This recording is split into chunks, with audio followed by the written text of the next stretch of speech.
everybody, welcome. I'm Joe Ball, that's Chad Ricardo, and this is High Def High School, brought to you by Quality Chiropractic. We're out here at Athletic Republic right now. There's not a whole lot of folks working out behind us, but there's a lot of hoops going on. A lot of hoops going on, and this is the premier workout spot for much of PG County, Washington, D.C. as well. We want to give a huge shout out to the good folks at Athletic Republic as we shoot High Def High.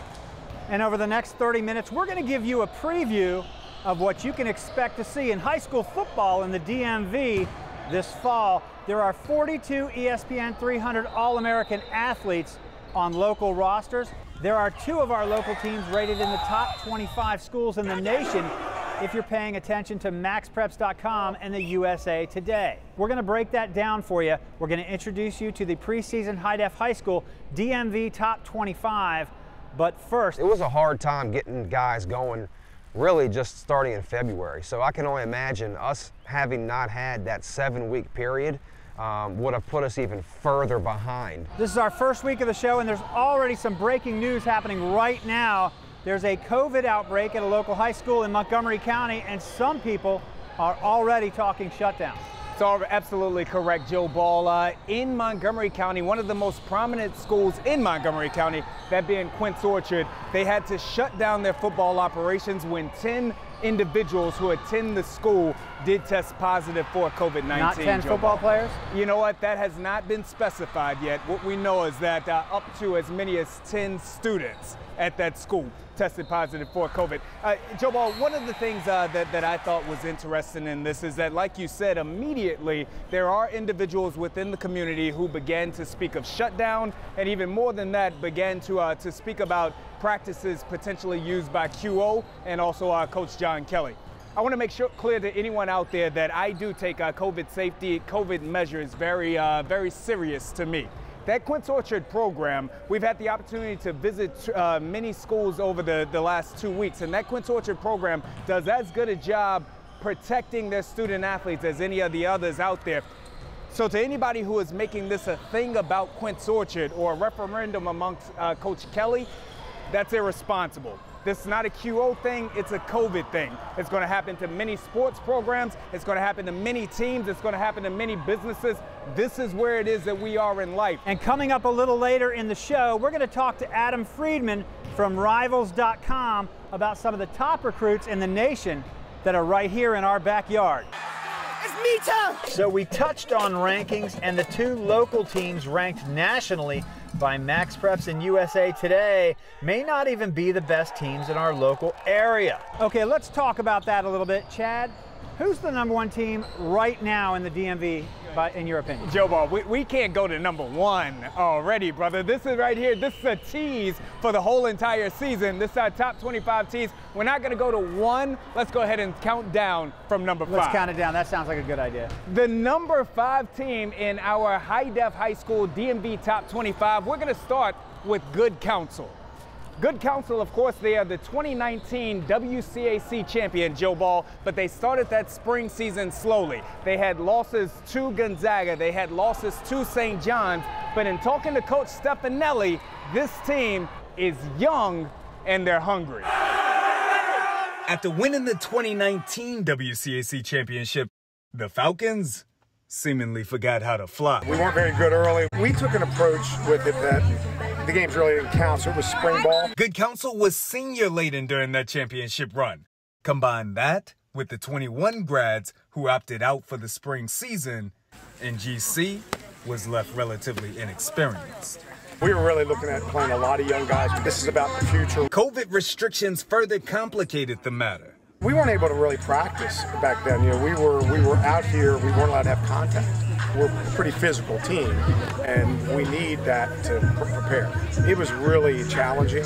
Now, in spite of coach's insistence on patience, a blowout loss to Gonzaga and a heartbreaker to St. John's sparked just the motivation the Falcons needed to once again take flight. We take a lot of pride in how we play and how we represent ourselves in our school when we get out there. In typical Falcon fashion, Good Counsel turned it around, closing out the season with a convincing victory over powerhouse St. Francis. They kind of rallied, kind of came away with like, hey, it's coming. We're seeing the light at the end of the tunnel. There's a lot of momentum. There's a lot of kind of a buzz around the program. We feel pretty good that we're heading in the right direction. Joe Ball, look, we just mentioned the fact that they knocked off St. Francis. One of the best things about this year is that Good Counsel and St. Francis, they're going to match up again. So we'll get to see how that pans out. But I thought that it was an interesting perspective. Coach Stefanelli said that they treated the spring season as they would almost training wheels for their younger student athletes. I saw them in a scrimmage against McDonough the other day, Joe, and it looks like that's worked out. We look at that offensive line, they are dynamite. We look at Neo Avery at quarterback. He, of course, is dynamite. Jacob Hardy, he's a University of Georgia commit. He gets it done, and that defense, led by that defensive line of Dylan Gooden, Ron Cole, and that linebacker, Gary Bryant. Good Counsel, young, but they're hungry. Okay, number 4 in the DMV top 25 is a Virginia powerhouse, the Stonebridge Bulldogs. I had a chance to get out to Ashburn this week and visit the team. We're going to be stepping here, tackle kicks, we come up, play side backs. Stonebridge Bulldogs head football coach Mickey Thompson is spending focused attention this week on some inexperienced players. Now we got all these young guys who really haven't played or had much of an off season for the last 2 years. The Bulldogs won the Virginia 5A state title by knocking off Highland Springs just a few months ago. They took me in, they were like, all right, I want you to run across the end zone, and then if you're open, we'll throw it. Play was snapped. I ran across the end zone, but you know, corner was there, so I took it backside. I put my hand up. I guess Billy saw it. He threw it, like, time kind of slowed down. Went up with it, just one hand, thinking, you know, giving myself a shot. Came down with it. It was just crazy. Oh my God! He liked it! He liked it! That's Jacob Thomas. He was a defensive back on last year's team, but one of the Bulldogs' best athletes this year. He'll be at the helm of the defending Virginia 5A state champs. They made history last year being the first springtime champions. If they win it again this year in 2021, they'll have to depend on some senior leadership. Like 2-year starting running back Eli Mason. So the ground game, as far as, I mean, he's got to lead us there. Stonebridge, known for massive defensive fronts, will have to depend this year on Carter Sweezy, a scholarship offensive lineman, to play with a very young defensive front, which Mickey Thompson says will be anchored from the backfield by Zach Lang. He brings the energy every single day. When it comes game day, you know, it's like showtime out there. He'll make a big hit, he'll make an interception, you know, talk to the crowd. He's just a big playmaker. And as for Jacob, I think people are going to be shocked of what a great quarterback he is. This year Stonebridge will have their toughest scheduled start in years, facing Madison, Colonial Forge, Freedom at Woodbridge, and Centerville in their first 4 weeks of play. Typically undefeated, at least through the regular season, they feel they may have some bumps in the road in 2021. Because ultimately, you know, it's game 10, game 11. That's when it counts, and we got to be ready for that. Coming up a little bit later in the program, we're going to talk to Adam Friedman of Rivals.com about some of the top recruits in the nation that are right here in our backyard. Hey, don't go away. We will be right back. And don't forget, you can check us out right now and all the time at highdefhighschool.com for lots of great digital high school sports content.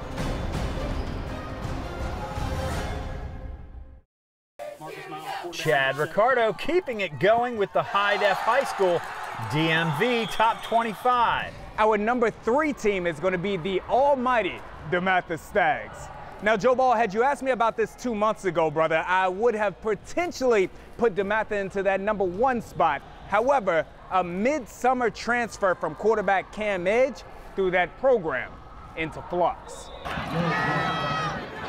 Cameron was a great young man, really worked hard and did everything we wanted him to do. After taking over as a freshman, Cameron Edge seemed destined to be a 4-year starter and lead the Stags back to dominance. Instead, the 4-star recruit transferred back to his home school in Delaware, leaving the Stags with questions at QB1. It's hard. I mean, you know how it goes. You just do the best you possibly can. You roll up your sleeves and go to work again. McGregor says the Stags currently have an open competition. Right now, we have 3 guys in the room that are working really hard. But this is DeMatha, bro.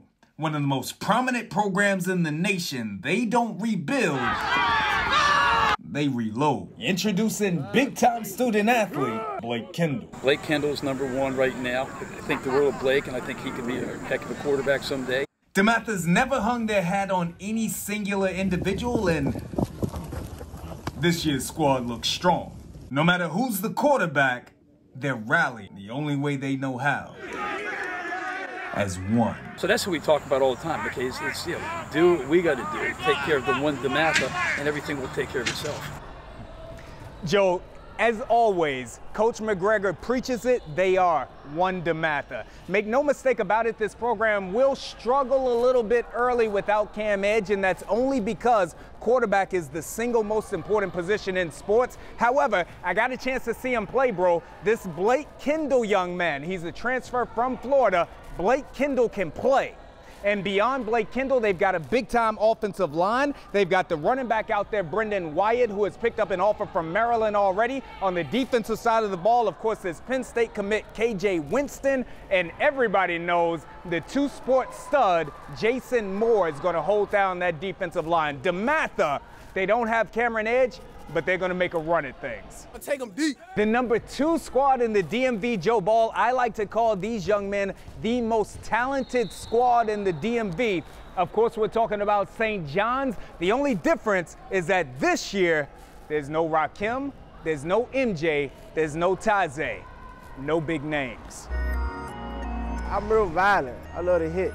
That's how I've always been. The defense may be stacked, but the Cadets start the season with questions as to who will fill their leadership void.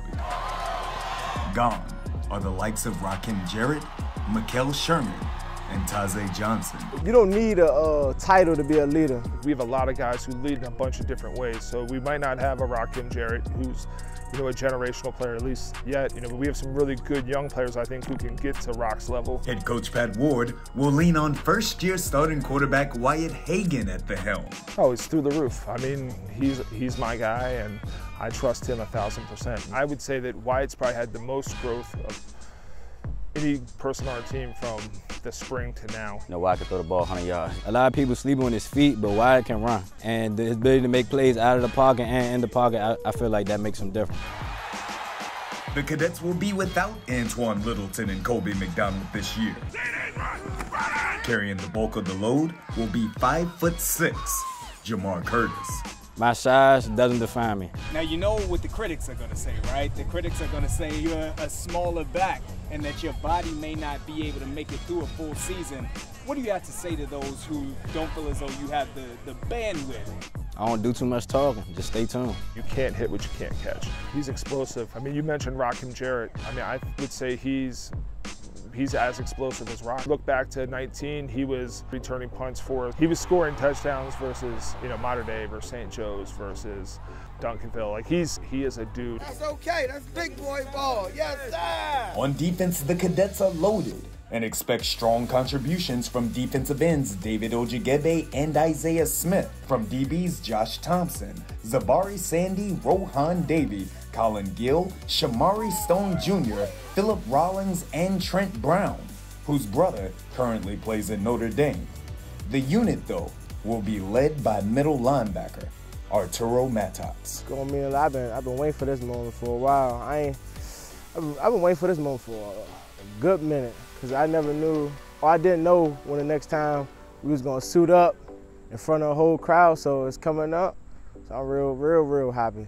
Listen, Joe Ball, I got to tell you, I am very excited about the St. John's Cadets this year. You talk about head coaching. Coach Kaz was a good man. He was a little bit cold, and so the team kind of treated each other in that way. But Coach Pat Ward, he's turning this program around. Although they were already good, I believe that they're championship level good now because they've got love for each other. They got one of the best defensive backfields. We're talking about Davey. We're talking about Sandy. We're talking about Shamari Stone Jr. as well as a host of other individuals. And although we said that they didn't have any big names, we definitely got to give love to Jamar Curtis, because he's going to be one of the absolute most dynamic student athletes in the nation. Okay, you still not going to share your feelings? Hey, Joe Ball, I'll share my feelings. Well, who's number one then? I'll get to that right after the break. Stay with us.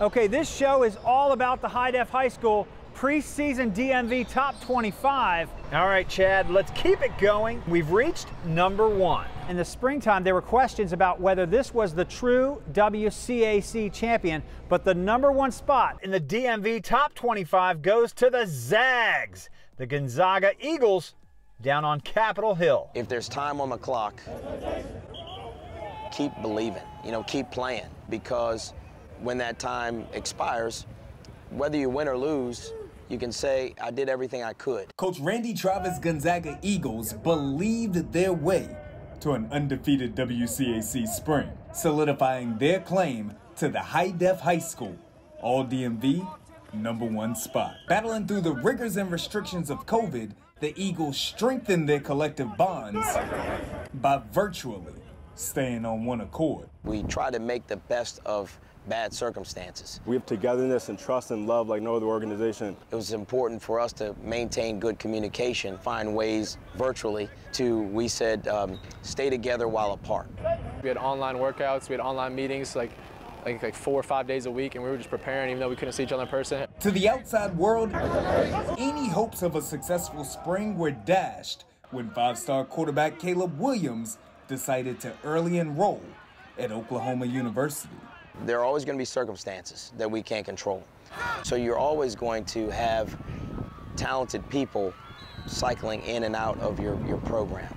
Not only did the Eagles not fold, some saw it as an opportunity to prove that there is strength in the Purple Eagles unit. The thing about Gonzaga, teams can be more talented, more big, but they're not as together as us. They don't play as one unit like we do. There's no individual that is more important than the whole, including myself. Though there may be differing opinions over who begins the 21 season as the defending WCAC champ.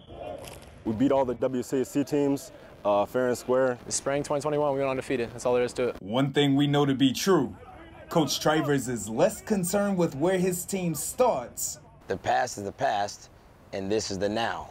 And we haven't done anything yet. So I don't put a lot of stock into any preseason poll.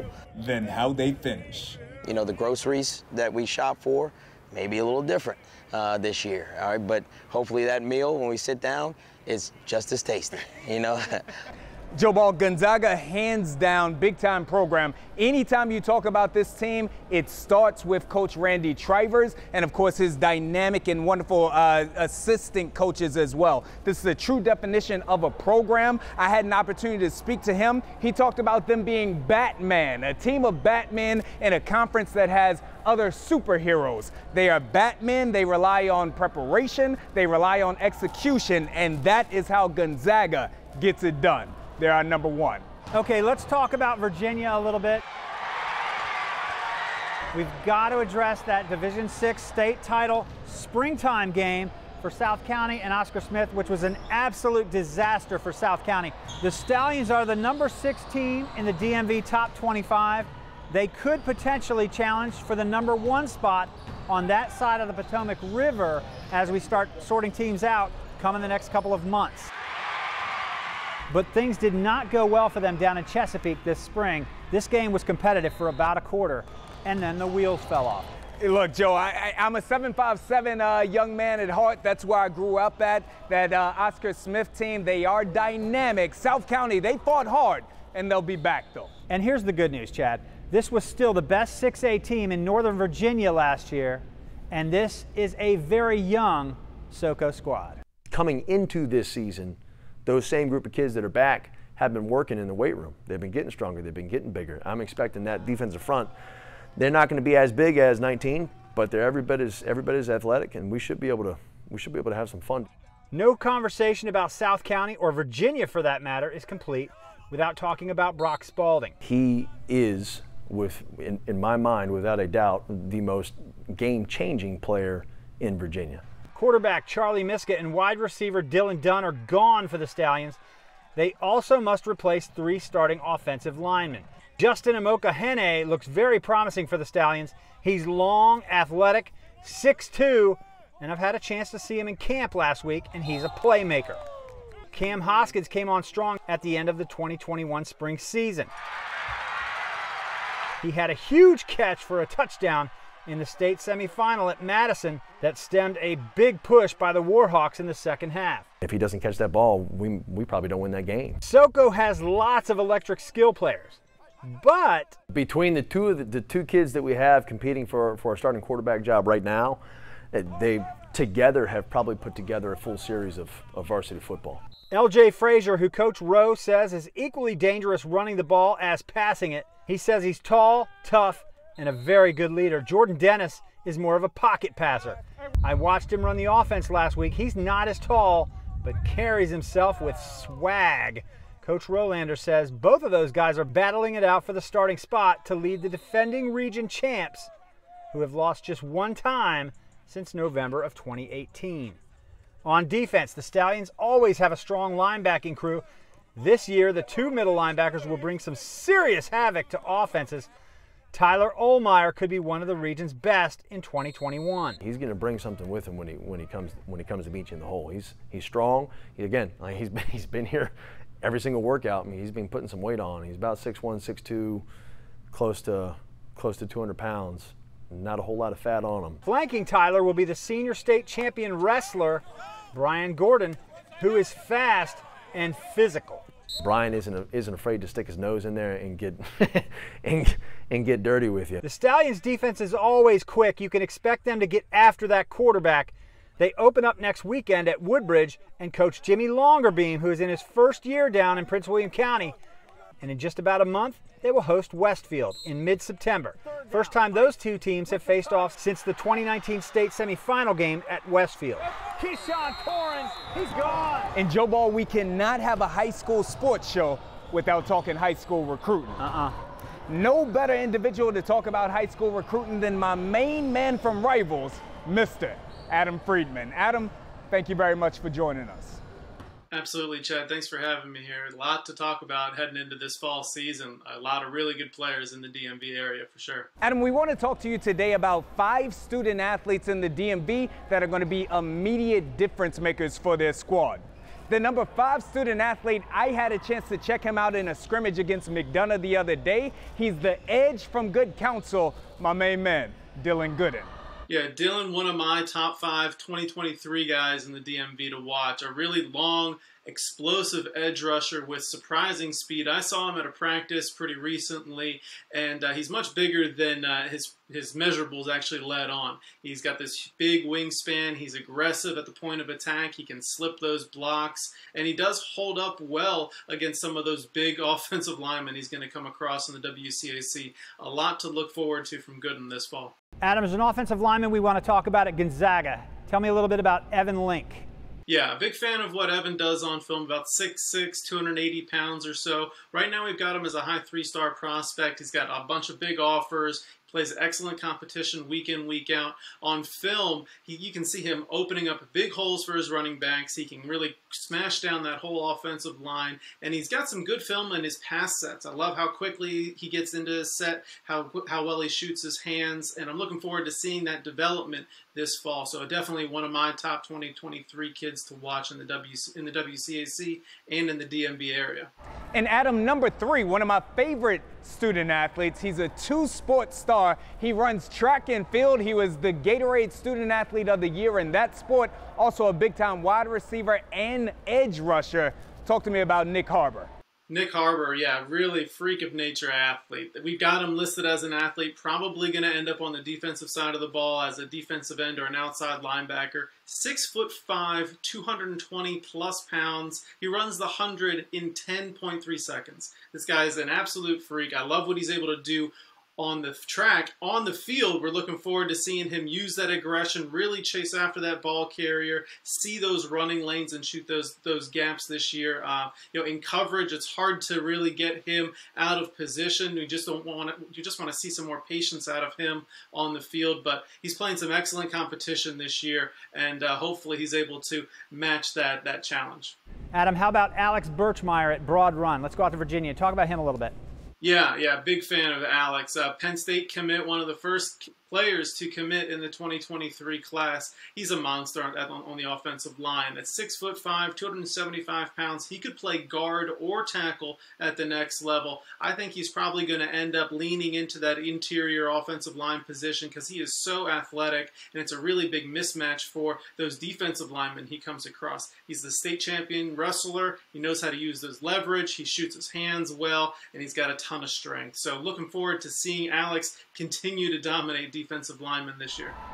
Now, Adam, we cannot talk about big-time student athletes in the DMV without talking about the next man. He's a defensive end who has already drawn comparisons to Chase Young. Of course, we're talking about DeMatha's Jason Moore. I love those comparisons. Unfortunately, he's not Chase Young. He's just a different kind of player. He's an interior guy who can really handle the 1 or 2 offensive linemen or 3 offensive linemen that come at him. He does a great job with his hands. He's super athletic for an interior guy, a big-time basketball player as well. He's just really aggressive in there, and I'm looking forward to seeing more of that this year as he anchors that DeMatha defensive line. Jason Moore, big-time student athlete. I tell you what, Adam, if myself or Joe Ball mentions a student athlete's name, that's cool. But when Adam Friedman says it, it means big business. Adam, thank you very much for stopping by High Def High today. Thanks, Chad. Appreciate it. Thanks, Adam. It's the last time I saw this Linganore team. You were not a part of it. 2 years ago, they made it to that state championship game. They did not have that guy who could block Brian Brzee, but of course, at the collegiate level, there's not that guy. There's big-time action going down in the state of Maryland. Of course, Joe Ball, we are going to speak more about that next week. So if you want to talk about Quince Orchard, you want to hear about where Wise is, maybe a little bit about Damascus, definitely be sure to be here next week on High Def High. We'll keep you in a phone booth is what our coach likes to say, and well, thank you. Ryan Salvosa is the heart of a very physical defense at Madison, and though he can be pretty disagreeable to opponents, he's got a love for his school's tradition. Every year when we were kids, we'd go out, sit out back there and watch the games, hear all the names, and it was always a dream to come play here on Friday nights. Ryan's what I describe as a blue-collar football player. I mean, he is just, you don't hear him talking much. He loves the contact. He's everything that a middle linebacker should be. And I believe that we have the best defense in the state. Alex Dredge brings that same tough-nosed brand of football to the offensive side of the ball. He carries the rock 20 to 30 times a game and punishes opposing defenses. Alex has been our workhorse for the last 2 years. The offense is led by senior quarterback Connor Berry. Connor grew up playing baseball and found football during his freshman year of high school. He has willed himself into being a really good football player, and he made up his mind last year that he wanted to be a great quarterback, and he's done everything kind of year-round to put himself in that position. Every week last year, he would be in our defensive meetings, studying, just learning. He's a very competitive kid, but he does handle his emotions very well. We got down a couple of times last year in some big games, and I think his demeanor was one of the reasons we were able to kind of stay focused and get ourselves back into the game. Stepping in to fill the shoes of a very talented Rye Yates, Connor's off-the-field work ethic during his junior year was a big factor in the cohesion of the Warhawk team that came within 7 points of playing in the state title game just 4 months ago. He was out every day throwing with people, always asking to do something, always lifting, always trying to talk in the group chat, get people to do stuff. He really flowed like he was a senior quarterback and knew exactly what he was doing. John Hurley is a senior safety and wide receiver. John's probably our most talented football player. He's the most athletic kid. Any way we can figure out how to get him the football, he's an electric playmaker. We don't have a lot of those guys, so when we can get a guy like him, it allows us to do a lot of different things. Okay, Madison typically known for the bully game.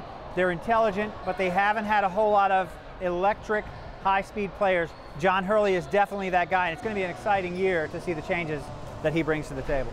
John Hurley, one of my absolute favorite student athletes out there. Shout out to his mother. She and her friends, they did a large part in helping Virginia get back on the football field last year in this Madison program. I'm a big fan of them. I'll make some predictions later on, but I got a feeling that they could be matching up with Oscar Smith later. Well, you know what? We're going to talk about them in a few minutes when we preview next week's games, but let's talk about Westfield a little bit. I visited with Coach Kyle Simmons last week. He didn't want to talk about the 2 players that we're about to mention. He wanted to, rightfully so, talk about the players that are there. but you can't mention Westfield. This is too big of a story. Yeah. Right now, two of their biggest players, Caleb Wheatland and Mikal Legal, have transferred out away from the school. We know where Caleb Wheatland is. He's at Avalon. So far, Mikal Legal has been a little bit off the radar, but that's a big move. And you asked me last week, you said, what's going on at Westfield? Yeah, Joe Ball, I mean, that's absolutely major. Whenever you see two big-time seniors step away from a program, you got to ask questions about it. And we're not sure, we're not speculating, but you definitely got to ask questions about it. We're actually going to talk more about transfers when we grill each other in our Grilling Crew segment. Okay, let's look ahead to week number 1 in 2021 for most of the teams in Virginia and some of the private schools around the region. Huge game in Virginia public schools. Madison, we just talked about them a few minutes ago. Yeah. We talked about Stonebridge a little while ago. Madison and Stonebridge are going to play in week 1. That's a big matchup. Joe Ball, this is the way that you kick off a season, brother. I tell you what, when we saw Madison take on SoCo last year, they earned a ton of respect from me, and they're carrying that into this season. We talked about Hurley. We talked about Alex Dredge. We talked about Connor Berry at that quarterback position. I predict huge things out of this Madison squad this year. They're going to compete for that VA 6A. Now, they are going into Stonebridge. Coach Mickey Thompson is going to have that squad ready. So this one is going to be a dogfight out there at Stonebridge. Yeah, and you don't know, he's a card player. Mickey told me that his team is terrible this year. Sure, that sure he did. He graduated everybody. They're absolutely horrible. But they were huge, and they look good. So I'm looking forward to that game. They do this every year, by the way. Madison has a brutal schedule to start off the season, but it's paid off for them the last couple of years. They're getting better and better. Last year undefeated until the state semifinal game. So looking forward to that. And our game of the week in week number 1 takes us right down on Capitol Hill. Friendship goes to Gonzaga. Chad? Joe Ball, I am excited. Anytime I get to head down to I Street, it makes me a very happy man. So to have a game this big, of this magnitude in week 1 is major for the entire DC community. As we've talked about before, DC did not play at all last year, so this will be the first time that fans are allowed back in that Gonzaga stadium. They're going to be rocking. The Beach Boys haven't played in over a year. They are your defending DCS AA champions. Coach Mike Hunter is going to have this squad ready. They're hungry, they're tough, and they're tenacious. They're going to play the Coach T's squad. Carson Pettit-Bone is going to be leading that squad back out there. They want to extend their win streak. So a lot's going to be going on out there, Joe. It's going to be exciting. Let's put you on the spot. Who's going to win? Woo! Joe, if you had to ask me today, again, I love this Friendship team. I believe in what they're doing. I believe in Coach Mike Hunter. So I say that Friendship is going to win. What? The DCS AA. Friendship is going to win the DCS AA by the end of the year, but week 1, that goes to Gonzaga. Coach T is going to have those young men ready again in the 4th quarter. The crowd is going to take their shirts off. Gonzaga, Purple People Eating Eagles will win this big-time matchup. Eagles in week 1. All right, that's all the time we have. Until next time, remember, you can go on at highdefhigh.com or highdefhighschool.com. It's HIDEF. highschool.com, and you can see this show again and lots of digital content all fall long. And remember, we'd love for you to follow us on Twitter and Insta at RealChadRicardo and at JoeBall777. And remember, please subscribe to us on our YouTube channel and at highdefhighschool.com. Don't forget to tune in next Saturday at 11:30 a.m. on ABC 7 and on 24/7 Sundays at 4:30 p.m. We'll see you then.